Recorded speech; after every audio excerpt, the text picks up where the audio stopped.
Under the late afternoon haze of a brisk Chicago autumn, the street shimmered with golden leaves and restless wind.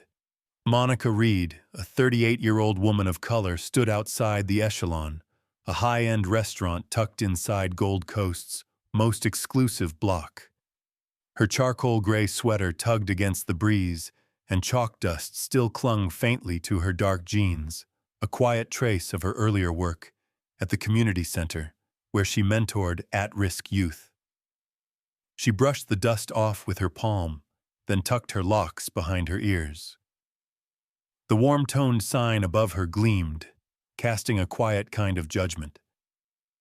But Monica had made up her mind 10 years of marriage to Ethan Caldwell deserved something meaningful. She would surprise him tonight, make a reservation, at a place people like her rarely stepped into unless they wore uniforms or carried plates. "Excuse me," she said, as she stepped inside, her voice calm, measured. The woman at the front desk, Tessa, looked up from her reservation book. She was in her mid-20s, blonde hair slicked back into a precise bun, a silver name tag reflecting the chandelier's light like a badge. Her eyes scanned Monica, pausing briefly on the chalk-stained jeans and worn shoes. A flicker of something dismissal skepticism crossed her face. Monica saw it. She had seen it before. "I'd like to make a reservation for this Saturday evening. A party of 2. Tessa's fingers hovered above the keyboard, expression untouched by courtesy. "We're fully committed on weekends, ma'am. Especially this late." The ma'am carried the weight of something not quite polite. Monica offered a small smile. "I understand, but I called earlier and was told walk-ins could request weekend reservations in person. I'm celebrating my anniversary." Tessa's voice didn't rise, but her tone grew firmer. "Unfortunately, we prioritize returning clientele and curated experiences." Monica's brows lifted slightly. Curated how Tessa looked behind Monica toward the door, as if hoping someone more suited might walk in. Dress code, ambiance, and certain expectations for dining. It's not personal. But it was. And Monica, a woman of color, who had risen through layers of invisible ceilings, felt the familiar ache behind her ribs, the kind that came from being assessed and dismissed without cause. She didn't make a scene, didn't raise her voice. Instead, she reached into her bag and calmly pulled out a slim leather wallet. From it, she drew a black American Express card engraved with Ethan's name and hers. She placed it gently on the podium. Just out of curiosity, she said, "Dill soft, would this meet your expectations?" Tessa flinched. The air between them cooled. The woman's eyes darted to the card, to Monica, then back again. Before she could form a response, a young waiter standing nearby, Jordan, cleared his throat.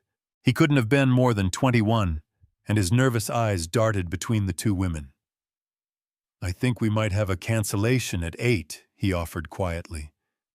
But Tessa held up a hand. "It's fine, Jordan. I'll handle it." She turned back to Monica, smile pasted on now like it had been glued on seconds too late. "I'll speak with my manager. Please wait a moment." Monica stepped aside, letting her gaze roam the grand dining room behind the host stand. Candle-lit tables, heavy curtains, subtle jazz. A white couple in cashmere shared wine. A group of businessmen laughed loudly near the corner. No one else looked like her. Jordan passed by again, with menus slowing slightly. "Sorry," he muttered under his breath, so faint it almost disappeared. A moment later, Tessa returned, eyes bright and fake. "Unfortunately, no tables are available. I'd suggest trying next month, maybe for lunch. We can often accommodate weekday brunches." Brunches. As if she'd just been offered the kids' table. Monica nodded once. "Of course. Thank you for your time." She turned to leave, gripping her purse tightly, knuckles whitening.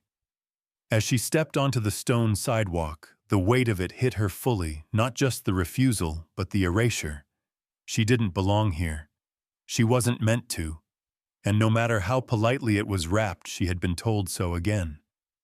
And just as the door swung closed behind her, she heard the click of hard-soled shoes on pavement.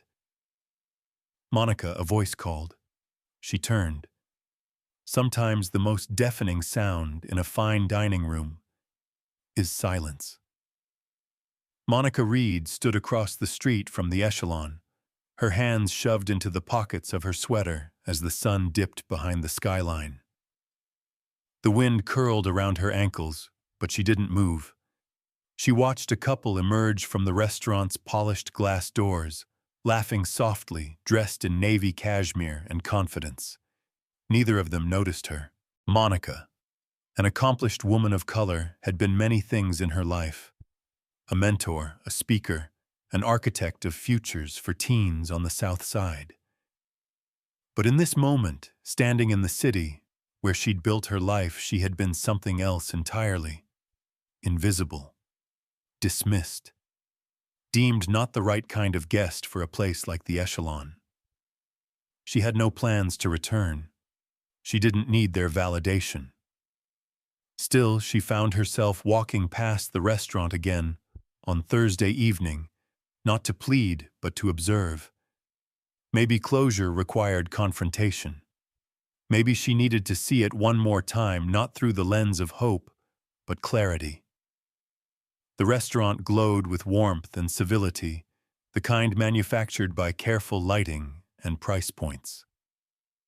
Monica lingered at a bench across the street, pretending to read her phone. Inside, she saw Jordan, the young black waiter from earlier, balancing a tray of cocktails. He caught her gaze through the window just briefly, and his expression flickered. Recognition. Then guilt. Then something harder to place. He disappeared through the kitchen doors. 5 minutes passed. 10. Monica was about to leave when the doors opened again, and he stepped out, sliding off his apron as he crossed the street. "Ms. Reed," he asked softly, his breath visible in the cold. She smiled. "Monica's fine. I wanted to say I'm sorry for what happened." "You didn't do anything wrong." "I didn't do anything at all," he said, eyes lowered. "That's the problem." She studied him, this young man of color, trying to navigate a space that was never designed to include him fully. "You're still there," she said gently. "For now." Jordan looked over his shoulder. "There's something about the way that place operates. It's not just one person. It's built into the walls. Who they seat, how they speak to you. Even the music changes when certain folks walk in." Monica nodded. "I've felt it before. Subtle exclusion. You can't put it in a report, but it stays with you." He shifted on his feet. "My mom used to say, some rooms aren't broken, they're just locked from the inside. She cleaned houses like that. Said it wasn't her job to knock forever." Monica exhaled, the heaviness settling again. Smart woman. They stood in silence for a moment. Then Jordan pulled something from his coat, a folded card. "I made you a reservation for Saturday night. 8 p.m., under the name M. Caldwell. You can cancel, of course, but I thought maybe the room should see what real dignity looks like." Monica didn't know what to say. She took the card slowly, the weight of it heavier than paper. "I'll think about it," she said. "But I appreciate you doing this." Jordan nodded, his shoulders squaring a little. "I'm not sure how much longer I'll work there. But if I'm going out, I'd rather go out for the right reason." That night, Monica went home and set the card on the kitchen counter. Ethan hadn't come back from his meeting yet, and the loft was silent except for the hum of the city through the windows. She sat at the dining table, the same one where they'd celebrated anniversaries with takeout and laughter, and stared at the card. Saturday. 8 p.m. She didn't want to make a statement. She didn't want a confrontation. But something in her stirred, something long buried. A sense that walking away silently meant letting the story be written without her voice in it. Saturday came. Monica wore a tailored black dress, subtle pearl earrings, and a vintage clutch her mother once carried to church. She wore her natural hair in a soft twist out, proud and deliberate.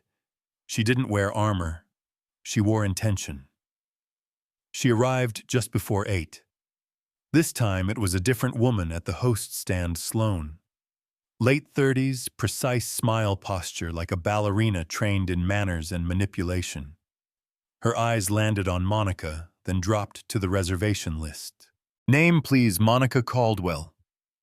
8 p.m. Sloane scanned the list, lips parting.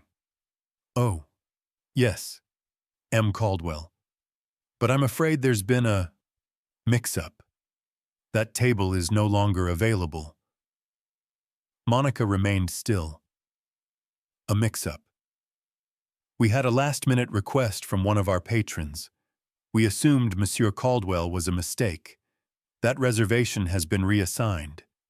To whom? Sloane hesitated, then gestured behind her. A couple stood by the wine bar. White mid-50s dripping with entitlement. Mr. and Mrs. Grayson. Longtime patrons. They specifically requested table 9. Monica's face didn't change. And you assumed Caldwell couldn't possibly mean me. I didn't say that. No, Monica replied calmly. But the room did.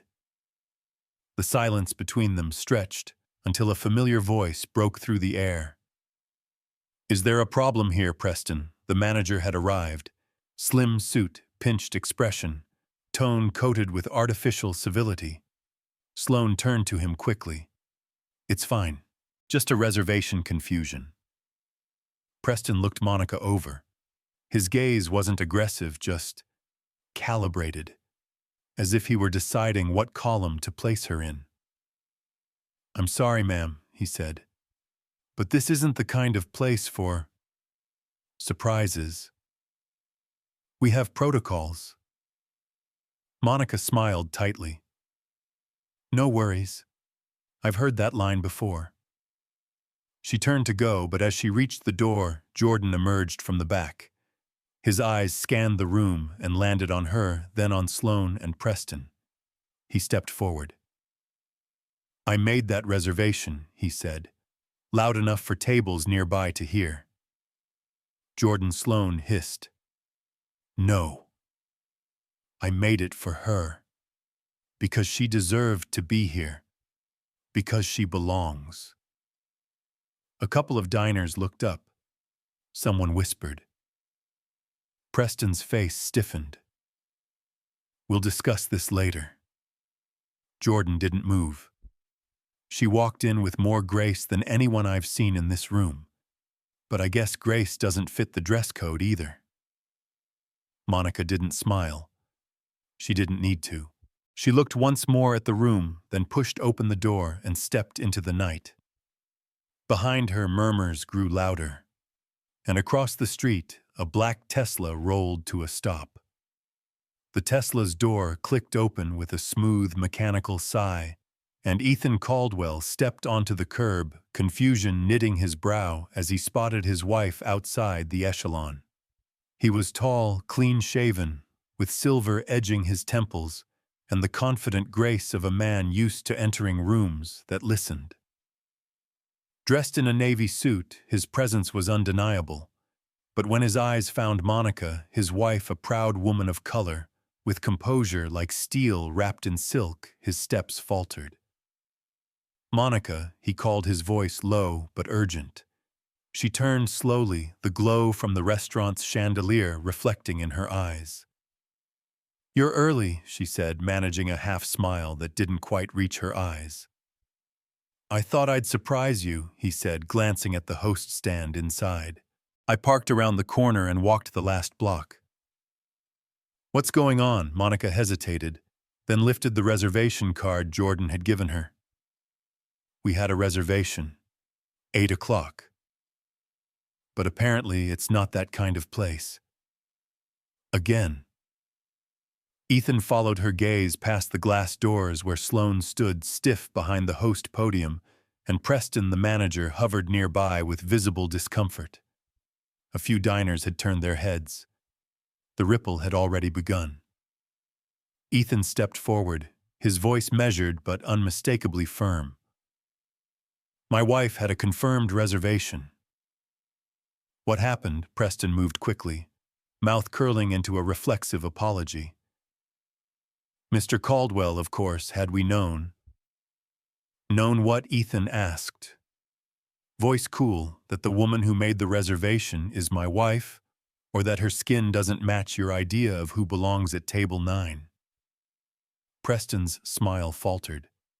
That's not what this is. No, Ethan pressed. Because from out here it looks exactly like that. Inside, the murmurs grew louder.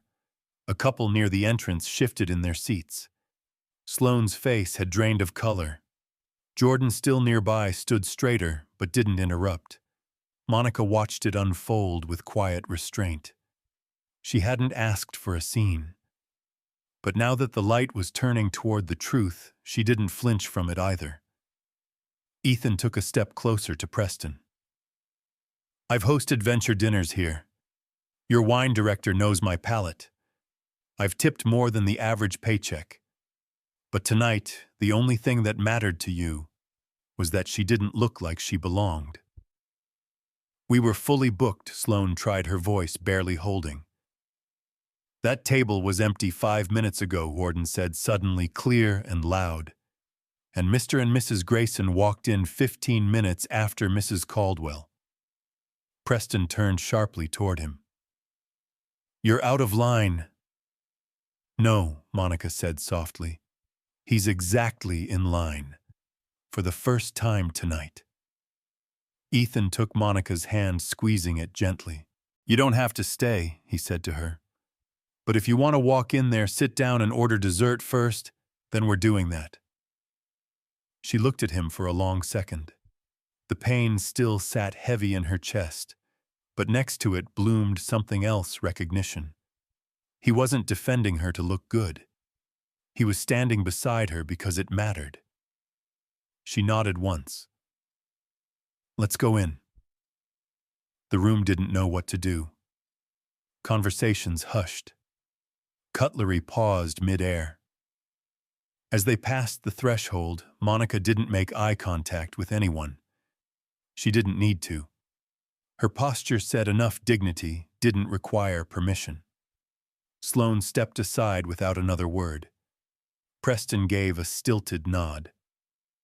Ethan led her to table 9, the very one they'd been denied. Candles flickered as they sat. The waiter assigned to the table, an older white man named Dennis, approached hesitantly. Before he could speak, Jordan stepped in from behind. I've got this one, he said quietly, gently placing 2 menus down. Welcome to the echelon, Mr. and Mrs. Caldwell. Would you like sparkling or still water to start? Monica's lips curled into the first real smile of the evening. Still, thank you, Jordan. He nodded, then glanced toward the bar where Sloane and Preston were watching like statues. I may not be here long, he said, voice just above a whisper. But if I'm going to serve, I'm serving people who deserve better. As he moved away, Ethan reached for Monica's hand again. I'm sorry, he said, his voice hushed, for not being here the other night, for you having to walk through this alone. She looked at him, really looked. There had been times in their marriage when silence replaced apology, when image mattered more than truth. But not tonight. Thank you for showing up, she said. Really showing up. Their dinner was quiet but not heavy. No performative toasts or staged smiles, just 2 people reclaiming space in a room that hadn't wanted them. They ate slowly. Monica's appetite came back in pieces, a bite of lemon risotto, a sip of chilled Sauvignon Blanc. And when the check came, Ethan tipped Jordan with a folded note. "You stood for her before I did," he said softly to the young man. "That won't be forgotten." Jordan nodded. "That's not why I did it." "I know," Ethan replied. "That's why it matters." Outside, the night had deepened. Monica and Ethan stepped into the cool air, walking slowly down the street, fingers entwined. The Gold Coast shimmered with quiet wealth and curated beauty. For once, Monica didn't feel like she was trespassing on someone else's story. She was writing her own. And somewhere behind them, a table remained open, unspoken, untaken, but marked. A silent seat for every woman of color who'd ever been told she wasn't the right kind. Somewhere inside, Preston watched them leave, and Jordan folded his apron for the last time. That Sunday, a photo began circulating online. It was grainy, taken on someone's phone, but unmistakable. A tall black woman in a black dress, Monica Caldwell, walking out of the echelon, holding hands with a well-dressed white man. The caption read simply, "They turned her away." Then he showed up. By Monday, the story had jumped from Reddit threads to Twitter feeds to local news segments. Words like racial profiling, class gatekeeping, and quiet dignity were echoed across social media. People began sharing their own stories, mostly women of color, about the subtler kinds of rejection they'd faced in luxury spaces. The echelon had become a symbol, and Monica, without seeking it, had become a name. Monica didn't speak to reporters. She didn't post a statement. But the foundation she co-founded with Ethan, the Reed Caldwell Initiative, posted a quote from her earlier TEDx talk. "Access should never depend on skin silence or suit fabric. Dignity is not a luxury." By Tuesday, Ethan's inbox was full of interview requests. A few investors even called politely, urging him to clarify things to protect their shared brand image. He didn't respond. But he booked a dinner reservation. This time at a more public venue, Mason and Rue, an upscale but accessible modern soul food restaurant in the West Loop. And he invited a guest. At 7:30, Jordan entered the restaurant, tugging at the collar of his button-down. He looked around nervously until a hostess pointed him to the corner booth. Ethan stood and shook his hand firmly. "I wasn't sure you'd come," Ethan said. "I almost didn't." Jordan replied, "But I figured if I was quitting anyway, I might as well eat well first." Ethan chuckled. "Fair." As they sat, Jordan's posture stiffened. "I didn't think anyone would care," he said. "I just did what I thought was decent." "And you were right," Ethan replied. "You didn't just stand up for Monica. You stood up for every young person who's ever been taught to play small in places they're not expected to be." Jordan looked down at his glass. "It's been a weird week. I got a job offer from a hotel group. I think someone saw the clip. Are you taking it? I might. But I want to do more than serve tables." Ethan nodded slowly. "I have an idea." That same evening at the Echelon, things were different. Tables were still booked. Wine still flowed.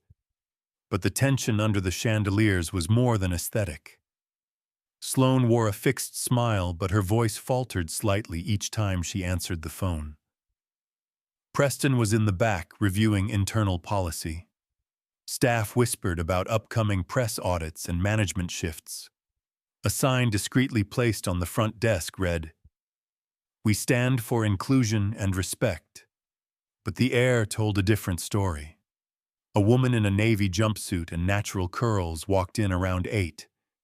She looked confident, but tired. Sloane greeted her with hesitation. "Good evening, welcome to the Echelon. Do you have a reservation?" The woman smiled faintly. "No, I just wanted to see where that famous seat was." Sloane blinked. I'm sorry. The woman pointed at table 9. You know, the one you said wasn't for people like us. Before Sloane could answer, the woman turned and walked out.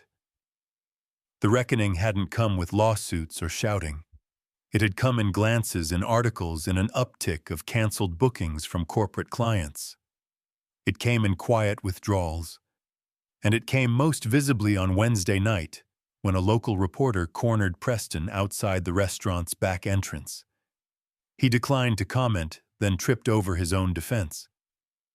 We've never denied service based on race. That's a misinterpretation.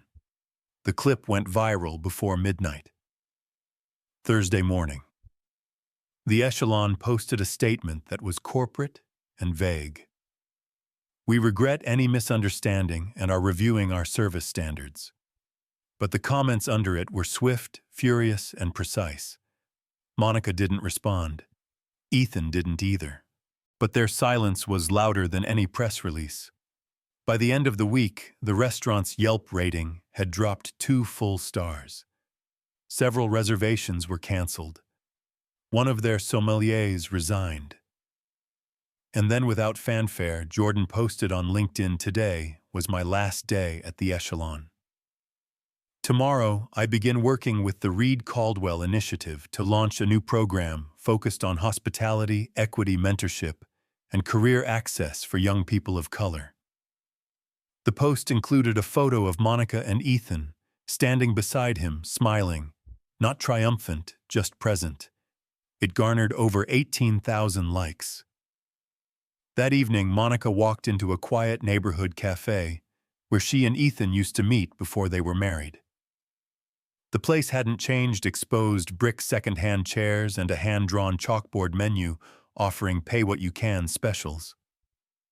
She ordered chamomile tea and sat by the window. A woman in her 50s approached cautiously. "Mrs. Caldwell," she asked. Monica looked up. "I just wanted to say thank you. I saw what happened. I have daughters. You said a lot without yelling." Monica smiled gently. Sometimes silence is the only part they can't interrupt. When the woman left, Monica pulled out a small notebook. She jotted a few lines, then stared out at the street where autumn had begun to soften. She didn't know what came next, but she knew one thing: the room had changed, and she had helped turn the key. Autumn fell gently on Chicago, brushing the sidewalks with golden leaves and wrapping the skyline in a soft amber haze. Monica Caldwell stepped through the tall glass doors of the South Loop Community Center, her heels echoing across the polished floors. The building wasn't new, but it had been reborn. Newly painted walls framed photos of local leaders and a hum of hopeful energy in the air. This was the first night of the Table Project, an initiative born from a moment of exclusion, now turned into a movement of inclusion. Monica, a woman d'Ama with a quiet power that no longer needed permission, stood at the center of it all. Tables were arranged in a circle, each set with simple ceramic plates and mason jars filled with sunflowers. The smell of warm bread and roasted vegetables lingered in the air, and gospel jazz played softly in the background. No maitre d', no dress code, no velvet rope, just people, young and old, black, brown, white, students, retirees, small business owners, single moms, teachers, all invited, all seen. Jordan, freshly shaven and wearing a simple gray blazer, greeted each guest at the door with a firm handshake and a warm smile. Since leaving the Echelon, his energy had shifted, not frantic, not anxious, but grounded. He no longer asked for a seat. He was helping build the table. At 6:30 p.m., sharp, Monica stepped forward with a wooden spoon and tapped a mason jar gently. The room quieted. "Some of you know me from the news," she began, her voice calm and clear. "Some of you know me as a speaker or just a neighbor. But tonight, none of that matters. Tonight, I want you to know me as a host, and I want each of you to know this table is for you." A soft murmur of appreciation rose. I didn't set out to become a symbol, she continued. All I wanted was dinner with my husband. But what happened that night reminded me of something I used to tell my students. When a door doesn't open for you, build your own door and put a table right behind it. Applause broke out. Monica smiled, her gaze sweeping the crowd. We'll eat together, talk together, and yes, maybe disagree sometimes. But no one here will be ignored or erased or mistaken for less. The evening unfolded with laughter, shared stories, and quiet understanding. Ethan joined late, still in his work clothes, his tie tucked into his jacket pocket. He kissed Monica on the cheek and whispered, "You did this." She smiled. "We did." Later, a young woman stood to speak. Her name was Desiree, a college sophomore from Bronzeville. "I work part-time at a place downtown," she said, "and I've lost count how many times I've been asked if I'm with someone just because I'm not white. It gets in your skin after a while." Her voice wavered. "But tonight, for the first time in a long time, I feel like I walked into a place without holding my breath." Monica crossed the room and hugged her. The applause that followed wasn't polite, it was reverent. After dessert, simple peach cobbler with hand-whipped cream, Jordan stood beside Monica with a stack of forms. "These," he said, holding them up, "are applications for our first hospitality mentorship cohort. We're taking 10 young people, any background, any income level, and placing them in real training programs. No networks required, just potential." Monica leaned into the mic. "And they won't just be trained to serve. They'll be trained to lead." The rest of the evening melted into conversation and connection. People lingered long after their plates were cleared. Monica found herself at the coffee urn, chatting with a retired teacher from Humboldt Park and a Somali-American baker from West Ridge. There was no script, no speeches, just warmth. As the night wound down, an older white couple approached Monica. The man was tall with a slight stoop, and the woman wore a brooch shaped like a sunflower. "Mrs. Caldwell," the man began. "I'm Charles Grayson. This is my wife, June." Monica's expression didn't change. She knew the name. "We were at the Echelon that night," June said gently. "We didn't know what happened until after." Charles cleared his throat. "We've been doing some thinking and learning. It's not enough, but it's a start." June extended a small envelope. "We'd like to donate to your initiative and volunteer if that's welcome." Monica accepted the envelope without flinching. "Thank you," she said. "What matters isn't just where you stood that night, it's where you choose to stand now." The couple nodded. No performance, just a beginning. By the time the last table was cleared and the last folding chair stacked, the building had changed. It wasn't the paint or the lighting, it was what had been built inside a room where everyone saw themselves reflected in someone else. Monica stood alone for a moment, hands on her hips, watching the quiet aftermath.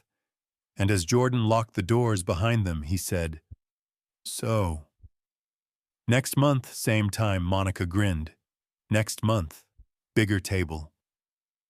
Across the street, under the soft glow of a street lamp, Ethan waited with the car. She crossed to him slowly, the night warm against her cheeks.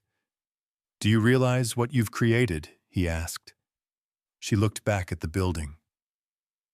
Not created. Reclaimed.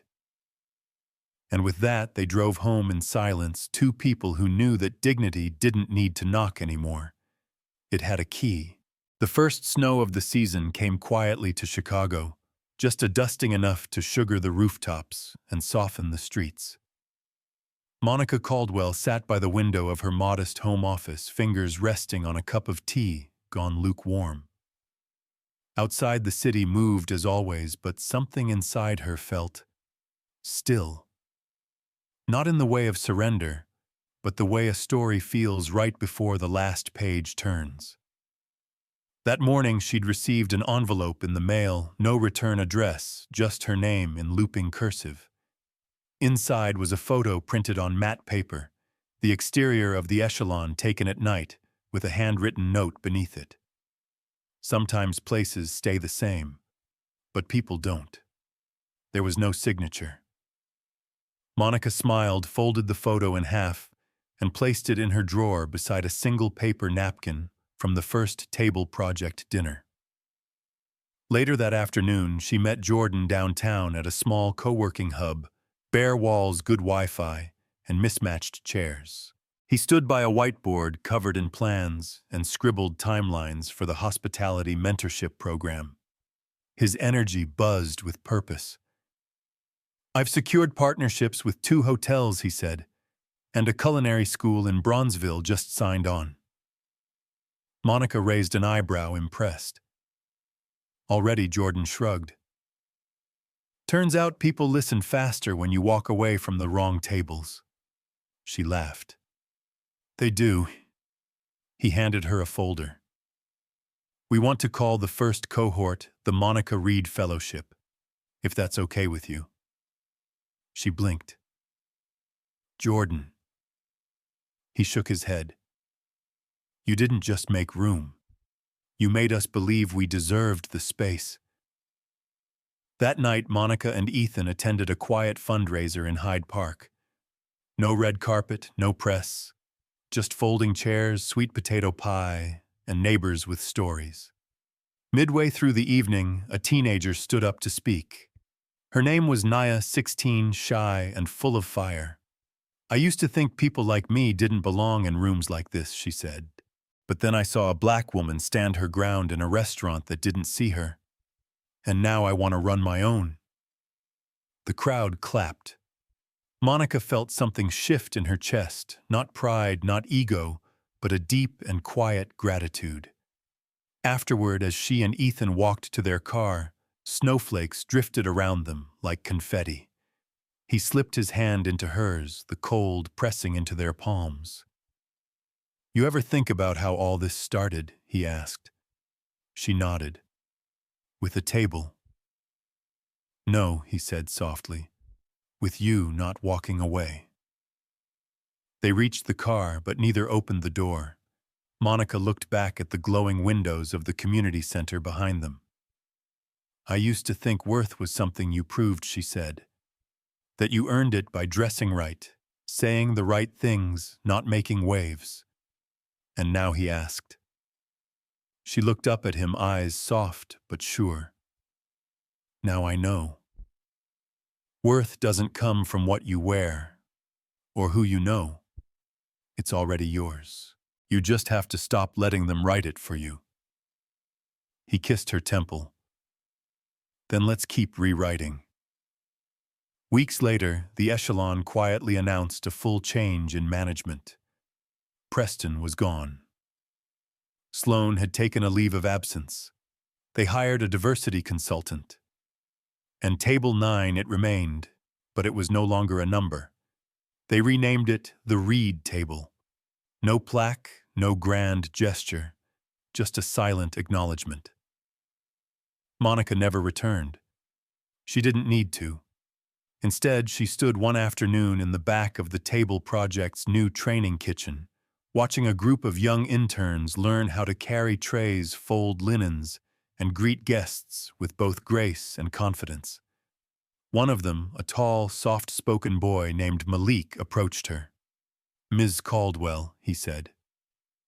I just wanted to say thank you for not giving up." She looked at him, this young man, Damao, who had once been invisible in so many rooms. She saw her younger self in his nervous smile. "I didn't give up," she said. "I just got tired of knocking, so I built a door." The oven timer dinged. Laughter filled the kitchen. Outside, another light snow began to fall. Monica turned back to the stove apron dusted with flour, voice soft, but full of resolve. "All right, team. Let's set the table. because this time it would be for everyone. On a quiet winter afternoon with flour on her apron and laughter echoing from the kitchen, Monica Caldwell stood by the stove, not as a headline, not as a symbol, but simply as herself. It wasn't the snow falling gently outside or the aroma of sweet bread rising from the oven that made the moment memorable. It was the quiet certainty that something had changed, not just for her, but for everyone who had ever felt unwelcome at a table set by others. She hadn't asked for recognition.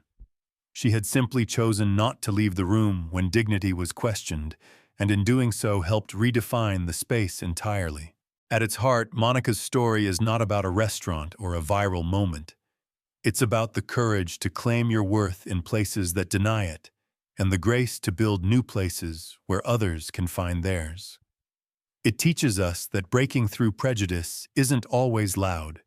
It can be deliberate, steady, and rooted in small acts of justice.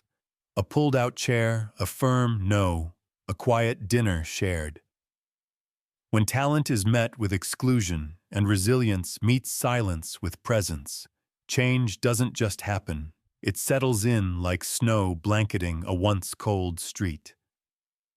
For those of us who have lived long enough to see how society shifts in inches, not leaps, this story is a gentle reminder. The most powerful revolutions often begin not with a speech, but with a seat saved for someone who was told they didn't belong. Just as Monica built a table out of a rejection, so too can we carve space out of everyday injustices. We don't need a stage to create impact, just intention, compassion, and the will to stay when it would be easier to walk away. So tonight, wherever you are, whether seated at a crowded table or sipping tea alone by a window, remember this: dignity doesn't wear a label and justice doesn't knock. Sometimes it simply pulls out a chair and waits for you to sit. And if this story has touched your heart, consider passing it along, not to make noise, but to light a path. Because somewhere out there, someone else is still waiting for their place at the table. And maybe, just maybe, you are the one holding the chair.